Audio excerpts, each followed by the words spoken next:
And then by the end of it, the only shoes that I could fit into were these New Balances because my feet had swollen a few sizes up. And this New Balance, we just keep, every day I notice, I'm like, we're running out of shoelace to tie these. And like every day it was getting bigger and bigger. And there's so many shoes, I just couldn't fit in them anymore. And just the size of the feet, it was almost comical in the mornings trying to put shoes on because, when you put shoes, you generally bend your own foot. And I'm like, it's almost like you're putting a foot on like a mannequin. Like it's not bending, nothing's happening. And it also doesn't feel like your own foot at this point. So it's like, it's a strange thing when the foot's not wanting you to put the shoe on. Hello and welcome to the Runners World podcast with me, Rick Pearson. And me, Ben Hobson. And our guest today, Jonny Davies.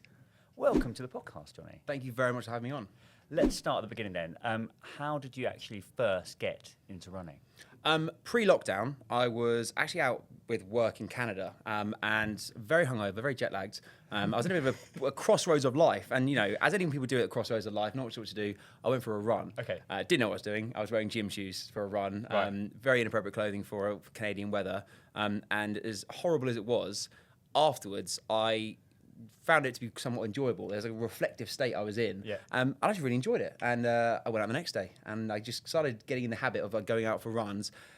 Not the best form or, pace or whatever it was, but it was one of those things that I didn't have anything to judge it against. So for me, every run was, this is brilliant. So since then obviously when COVID happened, there was nothing really else to do apart from run. Yeah. And I just sort of got into the habit of, learning more about it, watching. I didn't have a coach, I had to watch videos and understand heart rate and cadence. Yeah. And from there, I absolutely loved it. And just ever since then, it's been sort of a big staple of my training. And I've always wanted to see, how far can you go? What are the upper limits you can push yourself? As anyone does when you get into running, it's like, what's the next thing? Is it a faster marathon? Is it, going beyond the marathon? And it was one of those things for me. I was like, okay, let's just see how far we can go with this. And here we are. Amazing. What did that training look like? So when you got your gym shoes on and you're going for that first run, what training were you doing then? Because you like training. I do like training. So you were obviously training quite differently then? Was it all gym? Yeah, it was a lot more gym. I was playing rugby still, so my run training would be, a series of sprints, and that was about it. Yeah. I was never bad at the sprint side of things, and I like the dynamics of it all, but I couldn't apply that to distance training because I tried to. I was like, well, what if I just keep going? And then it turns out you can't keep going at that pace. Yeah. It does catch you. So I was catching myself with redlining and then having to stop, as most people do when you're getting into it, and trying to fight my way through, like not believing. I was like, I'm a fit person. I can do this. Yeah. And then obviously you realise, this is a very different type of fitness. Like your aerobic base, and which I sort of lacked massively. Yeah. And then as you learn more about these things, you go, I just have to slow it down a little bit and take it easy. And the humbling process of becoming a better runner began. That's how I sort of ticked over into it. And then you got into run the tube, right? Which was when you ran the whole length of the underground. Yes. Tell us about how you came up with that idea and what that was like. Because that's from being someone who just went for a hungover run in Vancouver to being someone who actually runs the length of the tube. It's quite a big thing to take on. There was a bit of a jump there. It wasn't just next week I did that. There was a good 4 years in between the two. It came about with. I'd seen someone do a video and they walk the Victoria line. And I remember seeing them going, why don't I just run it? Mapped it out on Strava. Yeah. It was 25K. And I was like, okay, I'm just going to run the Victoria line because it's also going to take me to parts of London I don't know about. Yeah. I think as well, we all kind of have our own parts of London we know. And I was like, okay, well, there's lots of London I don't know. As we all sort of learn living here. The more you go around London, the more you realise, oh my God, this city's massive. And so for me, I was like, just got on the tube, went all the way up to the top end, ran it back down. I was like, this is quite interesting. Made a video on it, and people were obsessed with it. People were kind of like, you got to run this line, this line, and just gave me an idea. I was like, well, why don't I just run them all? Like that makes sense because so many suggestions coming through. So I mapped it out. Well, originally I thought, what's the length of the total London Undergrounds as the track goes? And it's about 300 and something kilometres. Okay, that's pretty far. But, set it up there. And in my head, I'd convinced myself, I'm going to do this line a day. And then I actually mapped it on Strava, station to station above ground. And it's like nearly twice as long. So it's 572 kilometres. But at that point, I'd convinced myself I'm going to do it. And I kind of I hadn't said it out loud, but I was like, no, this is what I quite like the idea of doing this. Also, as well, it's a really cool way to get people from different parts of London to join in, explore different parts of London, but also it was just like a London-based thing I could necessarily do. Also, I could stay in my own bed every night. There was elements to it there, and that's where it came from. I just sort of mapped it out and committed to it, and 572 kilometres, just did a different line a day. So it would go from like long day being like 70 to 90 kilometres to a short day being like 30 kilometres because they do sort of vary. And there's sort of 6 long lines, which I'd consider anything over 50 would be long, and then anything under 50 would be short. And and the other 5 will be shorter. It's like Waterloo and City's only a stop, isn't it? 3K. Yeah. Good So day, that one. I pitched that one just before the last day, which is the central line, which is 92K. Is that the longest? The central's the longest, Okay, yeah. So that one's the longest, and to say that's the end. But I thought, if I give myself this 3K to do the day before, that's quite a nice setup to it. Especially because the last day I started at midnight, so I can get it all done and finish in the daylight. So I was like, wake up, run a 3K, go home, go back to bed, sleep, wake up at 10, eat, and then just start running at midnight. Yeah, fair play. Yeah. In that 4-year period, then when was the turning point when you were like, I'm suddenly doing this full time? Like, when did you suddenly go like, right, I'm making these videos, I'm doing this thing, I'm going to actually turn this into my career rather than like, when you started running, you had a job and you're out there for work. Was that? Yeah. No, for sure. Honestly, I didn't actually intend this to become my career at all. No, I mean, I was never really much of a social media person. I had a private account for a very long time. Right. It was one of those things that I was, during COVID, and I started sort of running a lot more, about 2 years into running. And I've always taken care of my health and fitness with strength training. And so I was like, this is enjoyable. And I literally started making videos because I thought they were just fun to make on TikTok. And literally one of those things, everyone starts making TikToks. And I really enjoyed the process of like improving at it and then creating a sense of community around it. And also like, okay, this is me going from like not probably the best runner out there, which is fair enough, self-admitted, but showing my journey to, doing something, going towards ultra. I thought, that for me is quite, I would like to see that myself, and I'm not really seeing that, so why don't I sort of document my way through that? And it resonated with people, and someone I'm aware I'm not the best runner. I'm also aware like I'm not the perfect build for running. I'm 95 kilos and 6'4", which isn't like the typical ultra runner build. And I think a lot of people, and especially myself, have this belief that I'm not the right build for running, therefore I shouldn't run. But it's like, well, no, there's no such thing as the right build for running. There's like what would be the most optimal build necessarily, but it doesn't mean people shouldn't run. It doesn't mean people shouldn't enjoy the sport. In the same way, you wouldn't tell someone who's not that muscular, oh, you shouldn't go lift weights. Like, well, no, like it's not, because you don't look like a bodybuilder. It's like, well, no, this is not the purpose of it. The purpose is to enjoy that process of improvement. And that's something that really resonated with a lot of people. I found that most people were kind of almost like, oh, that's not my sport, or I'm not made to do that sort of thing there. But actually, no, we, as human beings, we're all, distance running is a part of our DNA. It's something that, that's how we've evolved to where we are here. It's actually something that we're all, fantastic at if we just practice at it. Body image stuff's really interesting. You're much bigger than me, but I am also considered fairly large for a runner, and I always have been. And that kind of like the change that I'm seeing now in terms of, there's the physical differences between people who are achieving really like impressive stuff is a real shift in what is happening in running. The classic middle distance physique is very efficient at that, and there are very, very fast runners who run marathons and stuff. But it's very interesting to see that change in training, physical size, all that sort of stuff come into running. How, what's been the biggest pickup from you? Like with the feedback that you've had, you've talked about sort of like people being inspired by what you're doing. Is a lot of that based around like, oh, you look a bit like me. Like, is that, no, 100%. I think the biggest intake into it is, I've never had I've done endless amounts of ultra runs, and like, I don't know, a lot of these things, I'm basically no sleep and day after day. I've never really had an injury from running. A lot of that comes down to the fact that my base was all from strength training. So strength training, force absorption work, from playing multi-directional sports. That's actually helped me maybe not be the fastest distance runner out there, but very like resistant to a lot of issues. And I work quite close with my physio, and we're sort of looking at issues there, and he sees a lot of elite runners, a lot of sub 2:30 marathoners, and the big issues these guys have is, again, they're so fast, but again they're lacking the strength background because they've come from a running background, which is great to be an elite runner, to be incredibly fast over those distances and be able to consistently hit those distances, distances per week in training. But again, it's coming from a strength background just means it's a lot harder to get injured. I'm just coming back of a 960 kilometer run, and I finished 3 weeks ago, and yesterday I ran a PB beer mile. So I feel amazing, okay. Great. Like my body's fine. What's the PB beer mile out of interest? 6:28. That's decent. That's very good. That's decent. It was the beer drinking was the fastest part for me rather than the running. It was my first actual run back post challenge, and I was like, okay, that's it's a good way of marking the occasion. I think I like that. That's very good. much. There was no other run I had planned. It was a very last minute thing I brought in for someone else's video, and they're like, do you fancy doing it? I was like, you know what? I actually really do fancy giving that a go. So 6:28. I will at some point pursue to break 6 minutes on that. Mate, amazing. I'm really impressed with that. I've only done one once. I think I was mid-7s, but the beer drinking was tricky. You talked a little bit about the next challenge, run the capitals. Yes. So how did you come up with that idea? It's obviously quite different to run the tube. It's got the whole of the UK and Ireland. Yeah, so Run the Capitals is basically to run to all the capital cities, the United Kingdom and Ireland. So starting in Edinburgh, across to Belfast, well, to the coast of Scotland and the ferry across. Belfast to Dublin, Dublin ferry to Holyhead, Holyhead, the whole of Wales to Cardiff, and then Cardiff to London. Right. So total distance is 960 kilometres.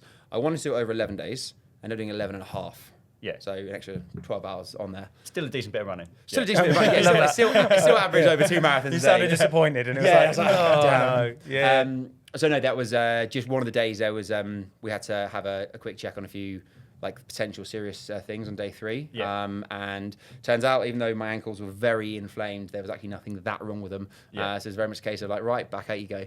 Amazing, nice. So I mean, there was some like your legs looked like swollen. Oh, Like, they were. Like there was a couple of foot shots which were like plasters and bandages and swelling, and that was Yeah. like that was essentially like the hot take of the whole situation. Pretty much, yeah. By the end of, weirdly enough, so day 1, 105k, started strong, felt great. I was like, cool, let's just go knock that out again tomorrow. And like, I wanted to start, 100k days and just sort of start to pull back from there when things inevitably would start to sort of fade off. But by the end of day 2, they really started flaring off my right foot. The swelling I've never had that before. It was the bottom of my tibant. I just noticed I was losing the ability to pull up, and obviously, you need that to run. It's quite an important factor. And just started the swelling just getting worse and worse and worse. I felt fine. Like inside, I was like, I feel good. I'm not sure what's going on here. This is something that's never happened on any ultra or multi-day for me. And I was like, damn, so lucky I had a very good physio with me, Adrian from the running room. He's looked after me for many a year. And he's looking at me, he's like, well, we need to get to the ferry because we had a ferry crossing that evening. He's like, we still need to get there. So we had 30k to slog out. It's just a case of pull the poles out and just move, basically. And then we checked in the morning with the doctor, came to see us, scanned the tendons because we want to make sure everything's super serious. Obviously, at that point you have to say, like, look, I'm not going to cause lasting damage. No. But he ultimately was like, your tendons are fine. It was just tenosynovitis, so the membrane that goes around your tendon had inflamed. Yeah. But ultimately, nothing was actually that wrong. He's like, it's annoying and it's highly inflamed. He goes, but technically nothing's wrong. So if you can strap it in a certain way, you can still have some sort of control over it. Yeah. It's like, I can't tell you to stop because, I mean, Yeah. you're actually okay to run. It's just going to be incredibly painful, and you're not going to be able to get the same sort of pace out or kick out from your foot there. I was like, okay, well, let's keep going then. Fair play. Yeah, I like that. Fair play. Is there, apart from pressure you put on yourself, do you feel duty bound, like when these challenges come around, you're raising money for charities, there's a bigger objective in a lot of the things you're doing. What's the pressure like for that? Where does it come from? Is it you fundamentally always just wanting to challenge yourself, the fundraising, everything that buys in with putting these things out there? Like, what's the pressure like? There's a lot of pressure when you put it out there, because until you actually put it out there publicly, you can always pull back from these things. Once you put out there, you have to be so confident you can see it through and get it done. So there is that element of pressure of, you don't want to quit throughout these things, and even when things go bad, and they do go bad a lot of the time, I would say, look, unless I'm doing something that's going to cause me lasting damage, we're just going to keep going. Whether that's sickness, whether that's lack of, whatever it is, just you keep going through it there. And I think a lot of that pressure does. I don't really feel the pressure from putting out there on social media and what people think. It's more a case of like, I've said I'm going to do something. That's on me. You very when you actually say in life, hey, I'm going to go out and do this thing and achieve this thing, and I'm going to train for 6 months. My abs give absolutely all. That's where it feels like you almost like let yourself down a little bit, because it's like, you've worked so hard for something, and like that was 6 months of my life. I just trained. Of course, I just focused on this one thing. Every decision was, is this going to help me get the challenge done? Yeah. And that was it. And we stuck to the training program. We went through everything. We were constantly checking in with things, and there was my life was so systemized into this block, and that was it. And it was just to make sure, to the point that the last month of training, I wouldn't even take a line bike anywhere because I was concerned I might come off and like hurt myself, and it was just really protecting myself as much as possible. And I managed to get a grade 1 stress injury 4 weeks before on my peak week of training on my tib. And so that was, wow. Yeah. So even then it's like, okay, cool. What can we do about it? Right. This is our recovery protocol. We're switching to bike now, Stairmaster, training around. So I went into it really confident, in a sense of knowing that whatever's going to, we've had things come up to us in training where we had to sort of overcome these issues. So the time the challenge came, I was like, whatever comes up now, I'm really confident we'll find a way. We'll find a way and we'll push through it. Yeah. I didn't anticipate it to be that much so soon, because then when by the time we got to day 5, start of Wales, so we've done Scotland, we've done Northern Ireland, Republic of Ireland, we get to Wales, and at that point it's like we're not halfway yet. We now have to the whole length of Wales, and that's where the heels really kick in as well. And I'm already like, my body's battered at this point. And I'm like, I'm looking at I remember being in the ferry, getting it over, and I was looking at my body. I was going, this looks awful. Like the swelling's terrible. Like my feet have become unrecognizable. You know, the toes are really getting chewed up there, but also like the just a swelling around the feet and ankles. Yeah. They just starts going, and the only way to deal with that is you stop running and you rest and get them high. And we just didn't have enough time to do that. You know, there's the distances per day. You know, going just 80 to 100k. Like there's not enough hours in the day to stop and rest that much. And even when I was sleeping, you know, it was intermittent because your adrenal system's so amped up that be exhausted. Maybe some days you do 15, 16 hours, and I'd get into bed, lay there, and all of a sudden it's like you're wide awake. You're just profusely sweating. I'm like, can I just sleep now, please? I don't want this now. Not now. So it's all those sort of challenges. But I guess as well that, you know, you're that amount of cortisol and adrenaline going through your body. That's also keeping you going, I guess. You know, when those times when you're really struggling, you know, you're just pushing through, and it's, you know, as long as you keep putting fuel in the tank and you keep moving forward, eventually you'll get to where you need to get to. Yeah. Can we talk about Calm? Because you were raising money for Calm in both challenges. Why did you choose that, and what does it mean to you? So with Calm, you know what it is? It was a few years ago. I remember there was a TV advert during the rugby, and it talked about how many men would take their own lives during that game of rugby, and they mentioned the statistic at the time, and it was such an alarmingly high number, and I was like, that can't be correct. And I looked into it, and I was like, wow. And then last year I was looking through, you know, charities to raise money for, and like looked at the work that Calm are doing and the impact they're having, and they raised really interesting points with regard to suicide's the number one killer of young people, men and women, but it's also the most preventable disease. In the regards of it's 100% preventable. It's something that you can, with the right interventions at the right times, and that intervention takes support and help. It can be stopped. And I saw that and I was like, that's staggering. And I noticed that, you know, as people, especially through COVID, loneliness became a big issue. A lot of people felt really isolated, really lonely, and hadn't the ability to talk to anyone about their problems or issues, and just felt disconnected, especially in a place like London where it can feel really lonely. You know, it's a city of 10 million people, yet people feel so isolated here. And I noticed a lot of my friends were talking about how they felt cut off and everything. And I was like, this is really interesting how this is going on there. So I looked at what Calm are doing, and I was like, well, this is incredible. You know, how they, you know, have a suicide prevention line, you know, anyone going through crisis, all the work they're doing, and, you know, where their money actually goes to. And you know, things like 95% of the team at Calm have been affected by the loss of someone through suicide. So they, you know, they have an incredible amount of experience dealing with this area.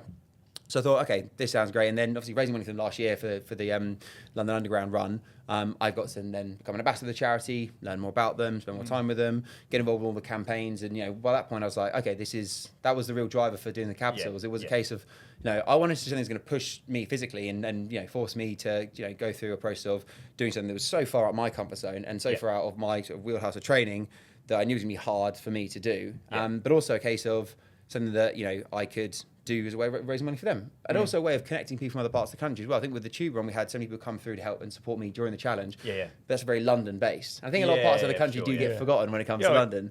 Little bubble that we live in. Exactly. So that's why I had the live tracker on me at all times, so people can come find me at any point. So, and I'd be surprised in the middle of nowhere, like rural Wales, someone would just come out of nowhere and just find me. I'm like, oh, this is incredible. And like, so they just want to run for a bit or say hi or say what's up. And that was good. And the amount of people that have used Calm services that came out and found me to come say hey or come run with me for a little bit, that was something I felt really special. So because nice, we were running for a little while, and they would just, you know, just sort of have a little chat, and they'd be like, oh, by the way, like, a couple of years ago, got a bit of a rough patch, actually used Calm services. And that was like, I didn't anticipate that or expect that, and that kept happening again and again and again. And I was like, oh, okay, this is, you know, this actually... it gives you a sense of reach, like the work that they're doing. And 100%. And that was really special to actually understand. And, you know, it's all well and good, you know, listening from the charity's perspective, but actually to meet people who've used their services, who've been going through tough times, and, you know, they're in a much better place now. It was like, wow, okay. And again, their services are, you know, people who are going through a really tough, difficult time, and, you know, they need to turn to someone, they're not sure what to do. And that point where Calm interjected at a really critical point and help people, it's like that, and has such an effectiveness as well.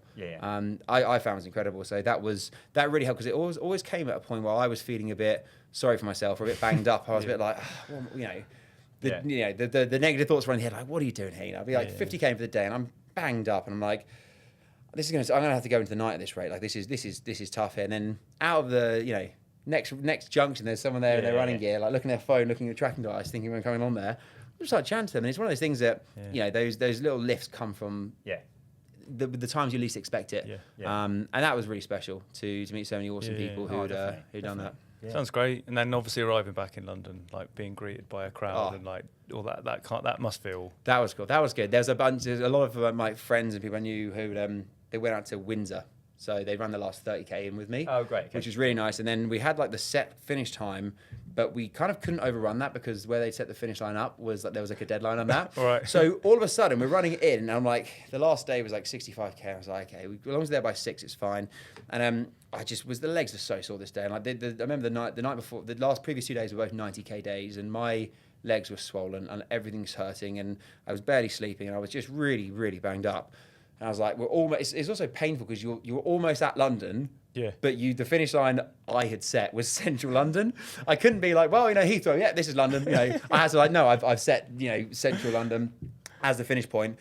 So it was just going on, and it was, you forget how big London is sometimes. Even like, we were coming in towards Hammersmith, and I was like, nearly there. I recognise this bit. It's like 12k to go. I'm like, this is not fair at all. Like, I'm in London. Can we just call the finish line here? And so all of a sudden, I had to run at quite a reasonable pace. So fortunately, everyone who's around me just started stopping traffic. So a mixture of like friends, people in the running community who were on bikes and everything, just would go ahead at like 5 o'clock on a Monday, which a lot of people trying to get out of and do their way. It's rush hour here, and they were just blocking traffic and they were just like, no, go. So it was really nice because I was just in this world of like, just keep going. Like you actually now have to run probably the fastest you've ran this challenge. You've got 2 giant swollen ankles. Really not. It's all arms at this point. I've got like over exaggerated arm swing going on, just to get any power out, and just moving. And then a whole bunch of people from my run club had met me at outside Buckingham Palace. So big group will run it down from there to Victoria Embassy Gardens, where we had the finish line set up. Nice. And that was special. That was really nice. Just to be greeted by everyone back there after 11.5 really brutal days. God, yeah. It was special. I was saying to Ben that for me this has a feel of a trilogy, the Run the Challenge. So you've got Run the Tube, you've got Run the Capitals, and I feel like there is a third to be had here. Have you had to think about what you might do next on that front, or have I just made up a trilogy that's never? You've made up a trilogy, but you put it in my head now. Unfortunately, that's the problem. Is once I get something on my head, I'm a bit like, oh, what could that be? Potentially, I've looked at. But again, a lot of these things would take me years to get towards the point there. Like and that's a part of it. It's the process of getting there is where the value is. There's one I really like the look of, which is the length of Europe. So on top of Norway to the bottom of Spain. That looks. There's I think only like 5 people have done it. Wow. I wasn't realised why. It's because like 5,000 kilometers. But a friend of mine, a guy called Jake, he did it last year. He's I think he was averaging 70k days, and he did that pretty successfully there. And he's an absolute beast. So I was like, oh God, it's gonna take me a fair few years to get to that point. But I guess run countries, run around. Run the that sort of stuff. Anyway, can we talk about kit, the kind of kit that you use day to day? Oh, absolutely. And also for the challenge, give us a sense of that. So the challenge kit was important because we didn't have a washing machine in our RV, so I had to basically pre-challenge make sure I planned out everything I'm going to be wearing. Obviously, without knowing the weather conditions either. So also when it started, it was 5 degrees in Edinburgh. And then there was times in Ireland where it was 20 degrees, and then there was times in Wales when it was pouring with rain, and there was times it was one of those things that like just bring more than you need, and we'll work it all out that way. So kit wise, I'm sponsored by Lululemon, so I also work with their product development team as well. So I actually test out new kit all the time. So again, when it comes to kit, I'm quite nerdy different things. So straight away, 100%. So it's all the stuff I use for ultras from them. I'm quite picky with some bits of kit I use. So really big fan of half tights. I think they're so comfortable, especially when you got to spend 14 hours in a day. In the same pair. You want chafing, none of that. You don't want any of that sort of thing there. So it was just trying to avoid chafing was number one.